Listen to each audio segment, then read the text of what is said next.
Welcome back to another episode of Activist. I'm Gareth. And I'm Jackie. Today's guest is Carina Campbell-Gedge. Carina is a creative genius behind Anticarnist, a UK-based vegan clothing label. Anticanist do some absolutely brilliant designs based on the heavy metal genre of music. Anticanist is absolutely fantastic. We love them. And today, Carina, she talks about creative activism and how we can make a difference by putting out things like vegan hoodies and t-shirts and getting the message out there. We really hope you enjoy this episode, and if you do, subscribe to our YouTube channel, leave a like on the video and drop a comment below. We hope you enjoy this episode as much as we did and as much as we enjoyed our shirts.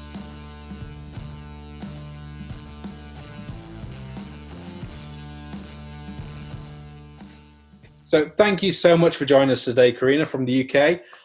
For our viewers and followers from around the world, can you tell us a little bit about who you are and what you do? Well, I'm Carina, and I run an online shop for vegan activist apparel called Anticarnist.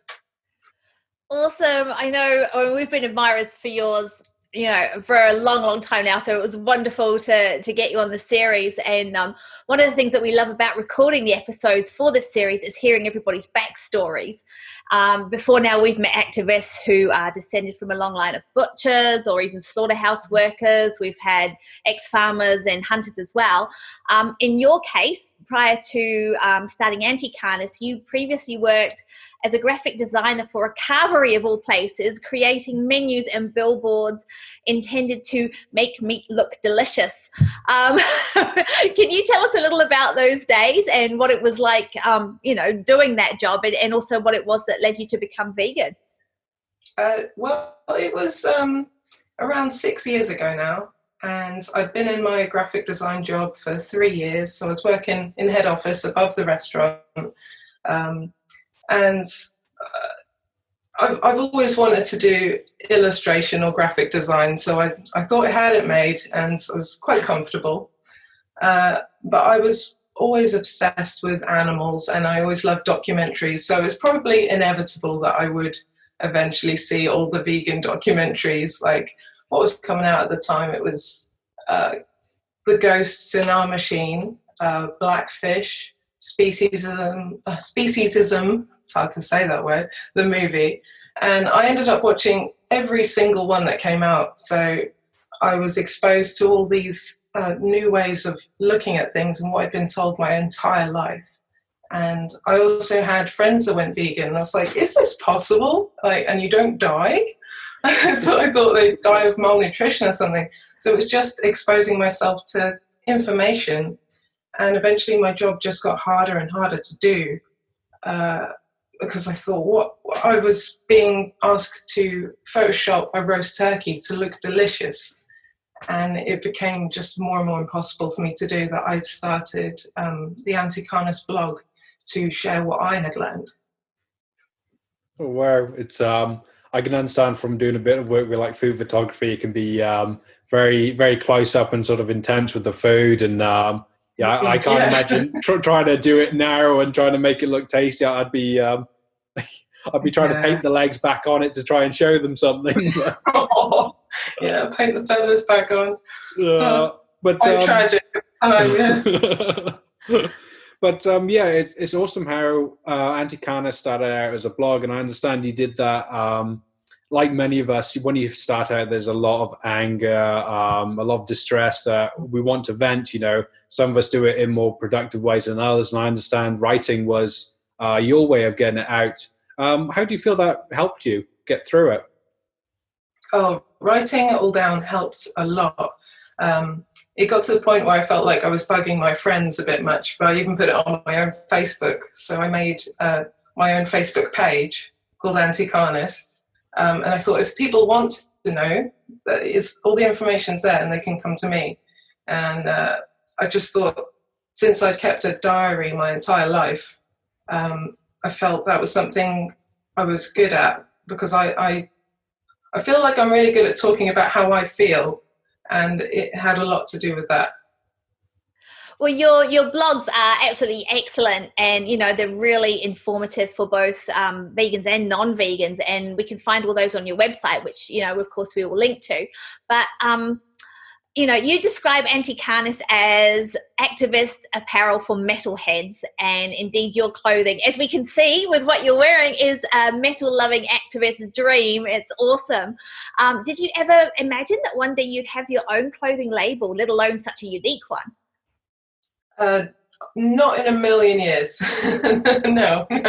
Well, I've always loved drawing animals, so I guess got that one down. But no, I mean, I've never been hugely into fashion, but I just wear jeans and a t-shirt, and if I see some nice artwork and it represents me, and it's a way of expressing yourself. So I'm all about the art and the message, and like it's space there to be taken to show people.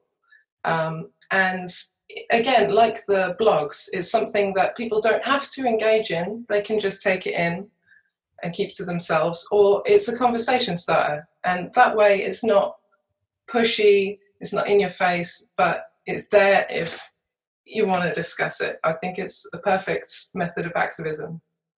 I absolutely love your designs, and when I was looking through a load of the feedback people have done on them, and they all say the same thing. It's they're works of art, and you have to take that second to really look at them to see the message underneath. It's not like some of the ones out there which are just, well, like my shirt today from Safe. It's just a slogan, sort of a bit more arty slogan than some of them, but it's just very bold print. Kind of boring with some of them, but yours are just, they're so intricate, so detailed. I absolutely love them, and I guess it's all just part of your overall style coming out then, I guess.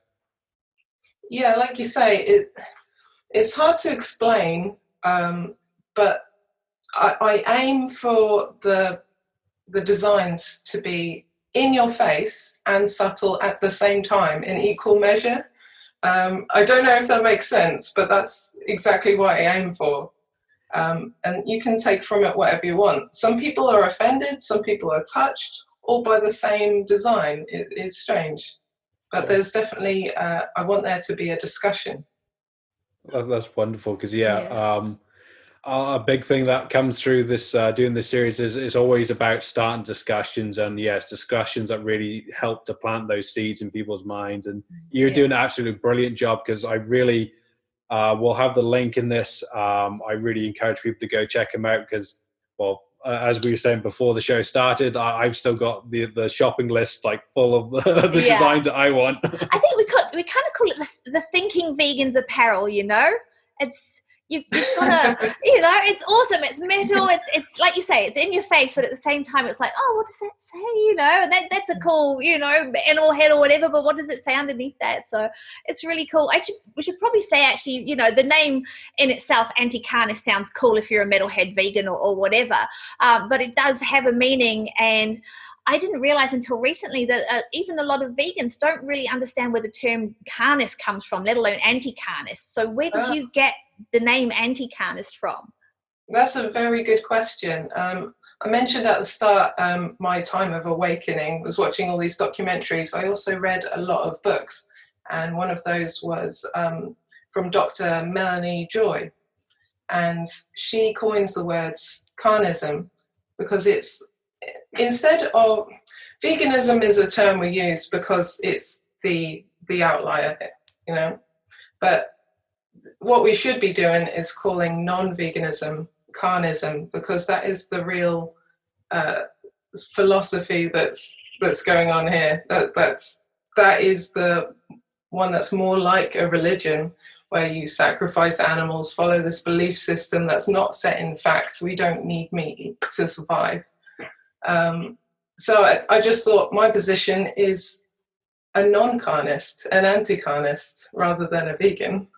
And it's a nice play on words for a good logo. So, and it goes along with my interests in metal, coincidentally. It all just fits together so well.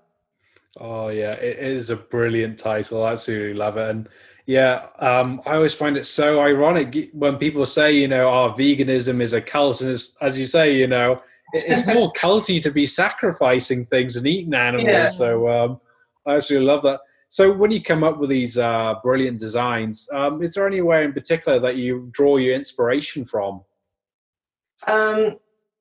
I try to get involved in as many different types of activism as possible, and metal gigs, and they kind of sort of merge together. Yeah, 50-50, it's a mashup. Yeah. That's a brilliant reason to go to a metal gig, isn't it? It's, I'm sorry, I have to go. I need some new design inspiration. Yeah, I call it marketing. It's brilliant. That's my excuse, and I'm sticking with it. Yeah. No, it's great, and I can totally imagine that would be the perfect place to get inspiration from. Are there any artists in particular who you admire or who inspire you with their art style, or does it just come completely? Well, I'm drawn to certain styles on my band t-shirts, and about 10 years ago I was walking around Camden, and there was a little stall. There was just this guy working on his own, doing his own designs, putting them on t-shirts, selling them at his stall. And I've been wearing that same t-shirt for like 10 years. I just love it. And check them out, Lamort online. He's still going with his wife, pumping out t-shirt designs, really intricate white designs on black. And yeah, I'd love to get to his level someday. He's not vegan, so maybe he should be getting to my level. Yeah. Oh, that's awesome. I always love, especially, with art and like with music, it's always brilliant to understand someone you admire. It's great to understand then who they admire, because, you can go through those levels and see like a much greater focus on that art. And yeah, we'll have to give them a link in this and check it out. Because I know for me, I've got some of my Lamb of God shirts, and unfortunately they're starting to get holes in it now, so it's in case we keep them away from Jackie so she doesn't throw them out. And I know better than that. It's going to be a sad day when I have to finally cut them up for patches, because Oh yeah, you can always do that. Exactly, I do the same. But so many vegans, we not only like to live our beliefs, we like to wear them proudly. And how important is it to you to have that clothing that really shows your beliefs, wears your heart in your sleeve, really shows what you stand for? Oh, that is the number one priority, definitely, in a nutshell. Well said. Yeah, that is the reason for it all. It's brilliant. Like, yeah, I'm just, we need to get some stuff over here. Like, hurry up, New Zealand Post, and get your mail sorted already. I know, right? You're the other side of the globe. Oh, exactly. And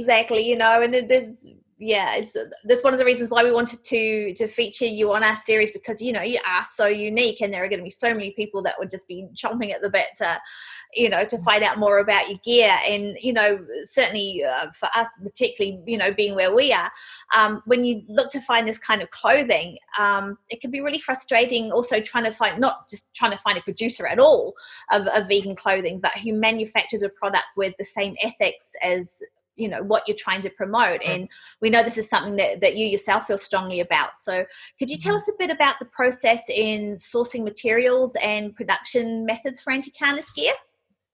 Well, when I first started out, I thought there's no point in having this message on the front of a t-shirt if it's made by children in slave labor, with non-vegan inks. So I had to get it right. I got a lot of samples at the beginning. Most printers didn't seem to even know what their ink was, where it came from, or what was in it. So I just needed to find a supplier that knew what they were doing. And thankfully, the one I found ended up being 5 minutes from my house.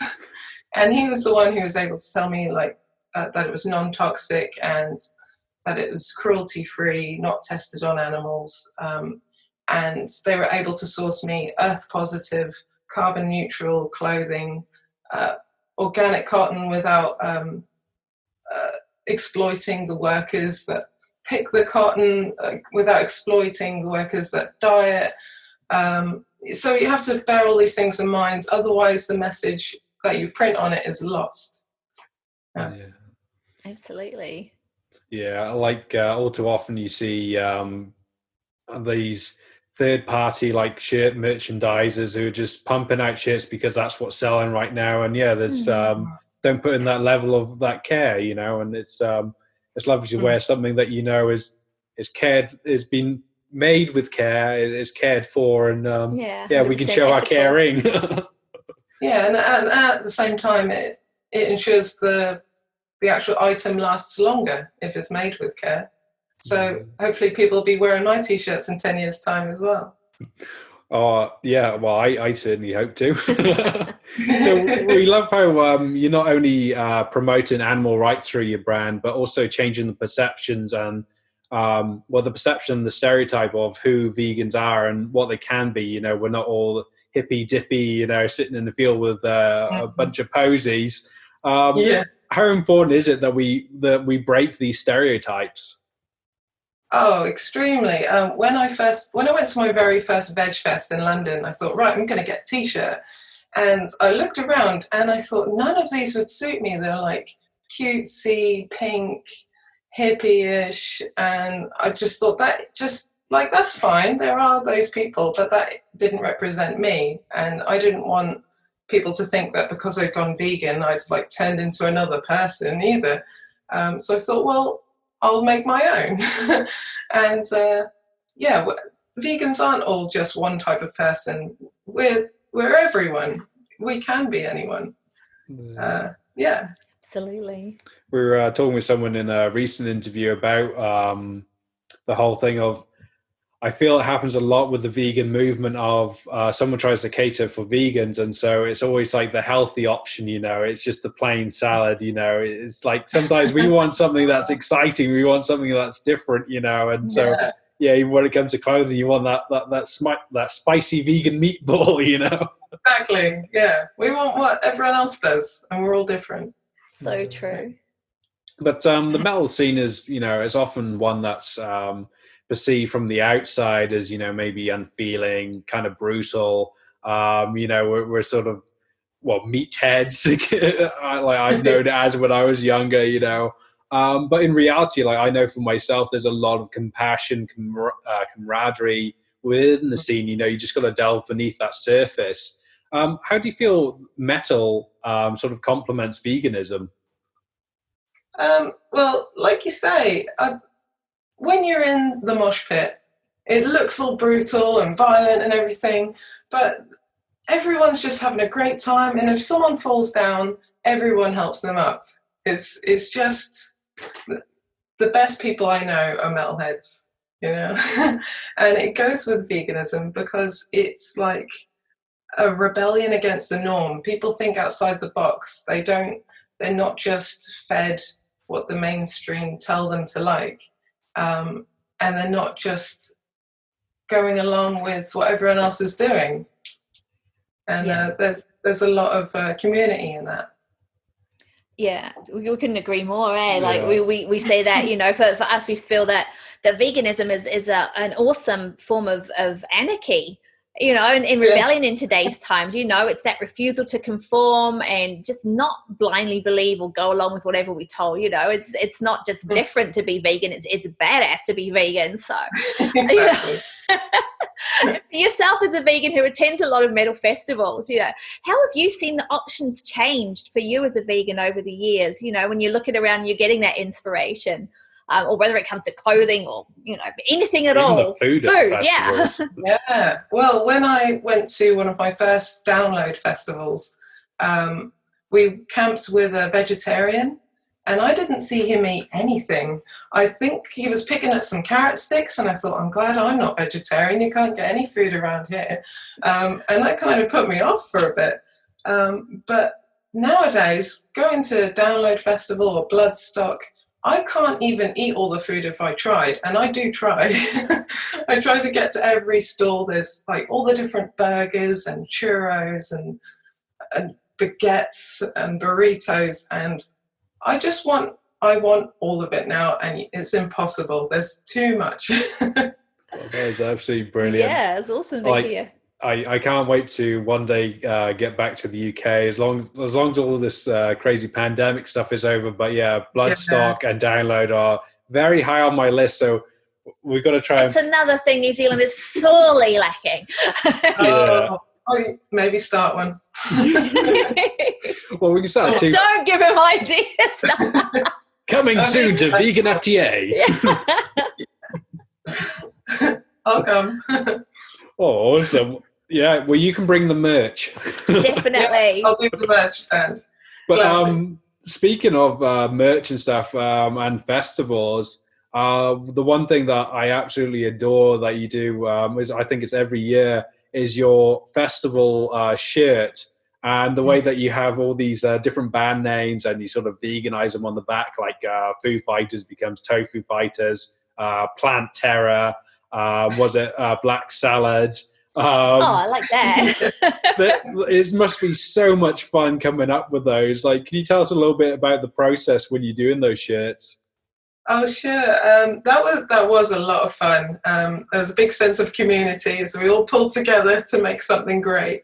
I put it on all the vegan Facebook groups. I put it on the Facebook page and the Instagram and Twitter, and I would compile this massive list and have to whittle it down to the very best ones.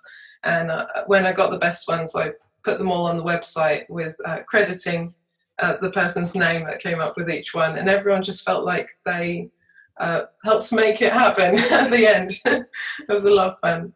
Well, that's awesome, because I know when it last came up, I was there for the next couple of days, always thinking, what other ones could we do? Go Jira Berry, or Cannibal Corpse being Cannibal Crops. And Yeah. You can keep going, and it looks fantastic as well. And again, you've really got to look at it, because it's just like it's a classic band shirt. Thing. Yeah, and then when you look, it's like, oh my god, it's awesome. I mean, that alone in itself is so much fun. But what's the best thing about doing what you do now with Anticanist, particularly compared to designing menus and things for a grill and carvery? Is it sowing those seeds and starting those conversations with your designs, or is it just cranking out some really epic gear? Well, when I was in my graphic design job for the carvery, and I was finding all this stuff out about veganism, if I wasn't doing this, I would be doing something. Like I would have to. And I just thought, I'll compile all the things I enjoy and I'm good at and try and steer that in a way to create activism. So I think the fact that it's something I enjoy and it's something that's rewarding is just the perfect storm, really. Yeah. I love that. It's there's another thing that has really been standing out through this series, is meeting so many people who've been able to funnel their passion not just into a project but a whole career around it. And yeah, like you can see the love that comes through in your designs. It's brutal love, but it's fantastic. And yeah, bloody good on you for going with it. Oh, thanks. Thank you. But like I say, I feel like I don't really have a choice. I have to do this. It's awesome. Well, hopefully we'll get you a lot of new followers and people flocking to your site, which will make sure that we, provide all the relevant links and things. But I mean, we love that, carnists, I mean, we learn new stuff all the time. We love that carnists often worship metal artists such as Rob Zombie, or bands such as Cro-Mags that Gareth listens to all the time, And Rob Zombie, I've been following for years without having the slightest idea that he was vegan, Are there any others that stick out for you that maybe us and, specifically maybe even not us, but anybody may not know about that's actually vegan? Well, the first one that comes to mind is Architects. Although they kind of make it, I don't know, maybe they make it obvious, I'm not sure. I love their song Modern Misery, and the lyrics. If you really listen to the words and think about veganism, it gives me goosebumps thinking about it.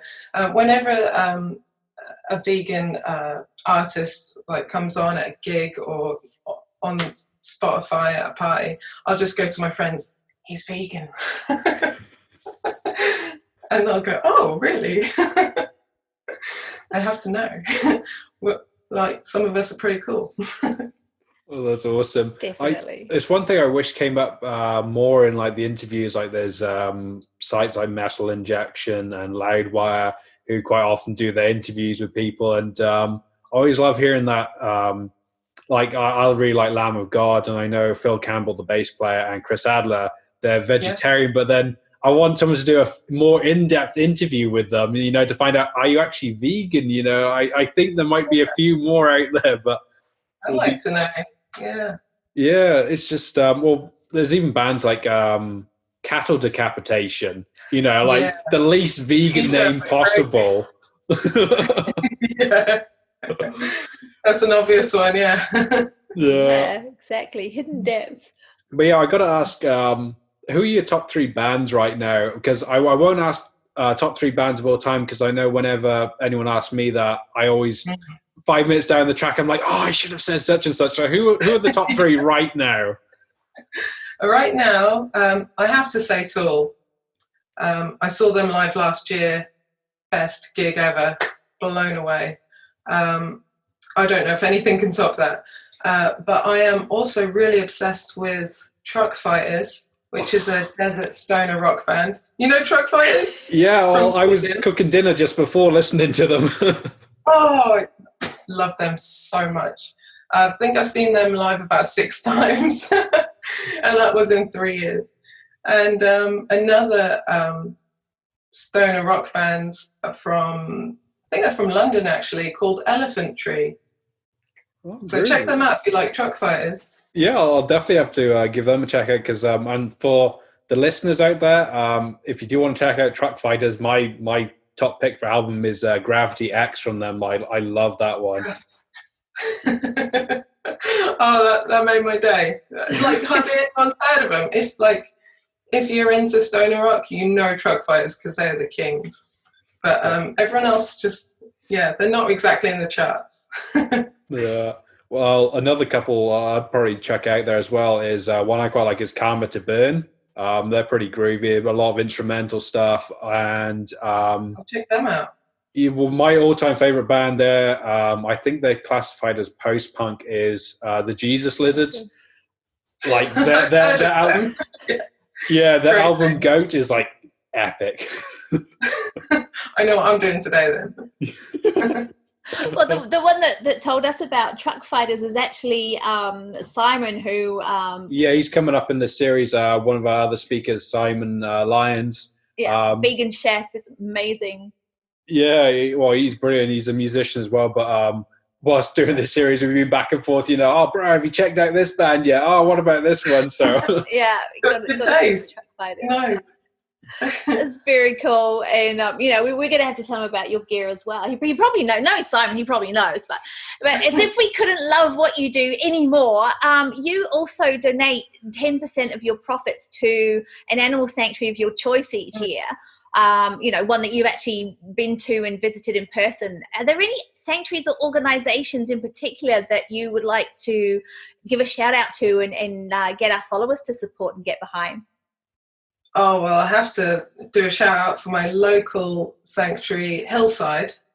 Hillside have been going something like 25 years. They do an amazing job. They've got 2 sites around here in Norfolk. I visit them regularly. And when you go up to see the animals, they'll have like a plaque next to them that explains their story. So even the non-vegans that go there can read and see that these are like survivors of what they are supporting, and hopefully that helps them make the connection. Like they've got whole herds of cows that have been just given up by a farmer that's gone vegan, and they'll explain that. That's great. And I have to say, being able to donate 10% of the profits from Anticarnist is just a massive privilege for me, and not one I take lightly. I'm just so glad I'm able to do that. It's what adds to it being rewarding. Every day, I'm so grateful to be able to do this. I hope I can do it for forever. Yeah.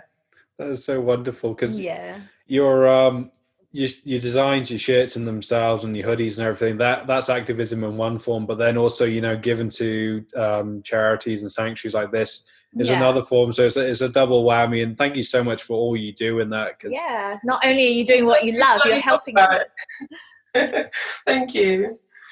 So I can't help but think, though, as well, at the Sanctuary, it might be a great place for a metal album. You have the stories per track. Yes. Be great. This is Snuffles the pig. But because we've, as part of another vegan FTA series, we visited a lot of sanctuaries here in New Zealand, and it's incredible hearing some of the stories that happen, and especially going to, like, a lot more people are starting to realize now that cows and pigs and stuff end up at sanctuaries, but there's all sorts of other animals, like out here we get alpacas quite a lot, and animals you don't even realize need help, and you don't realize that people could be so cruel to so many different species. It's just wild. Yeah, I don't know why I'm still surprised every day at what we do, Yeah. But going to sanctuaries is a good... it's good for mental health after doing so much activism. To go to sanctuaries and see the good in the world that humans can do is necessary, I find. Absolutely. We were talking to one of our first activists, Bobby Sudd, who he's event organizer for LA Animal Save, and he actually lives at an animal sanctuary. And he said, even better. Yeah, it's so important to come home and see the best in humanity, after spending so much time around the worst as well, which is it's fantastic. Well, Hillside, we will definitely check that one out. I know a lot of people as well as us will be watching this and wanting to rush to get their hands on some of your gear. So I guess it's a good thing, but apologies in advance if you suddenly get swamped. But it's not me, I got to pack all this. It all looks fantastic. The hardest bit is choosing, what to pick first. But we better ask to make sure in advance. But do you ship worldwide? Oh, of course. Yeah. Of course. Awesome. We'll be sporting it all around the place, won't we? Thank you. Yeah. So, represent. Hi. So just to make sure, though, the name of the website is just is it anticarnist.com? Yeah. I've also got Facebook and Instagram, but just Google Anticarnist, it all comes up. Thank you for watching this episode. If you would like to support our speaker, then follow the links provided in the description. If you're enjoying this content, then please subscribe to our YouTube channel. Leave a like on some of our videos and drop some comments with the things that you've been learning from this series. We really appreciate all your love and support, and we can't wait to bring you the next episode. Thank you.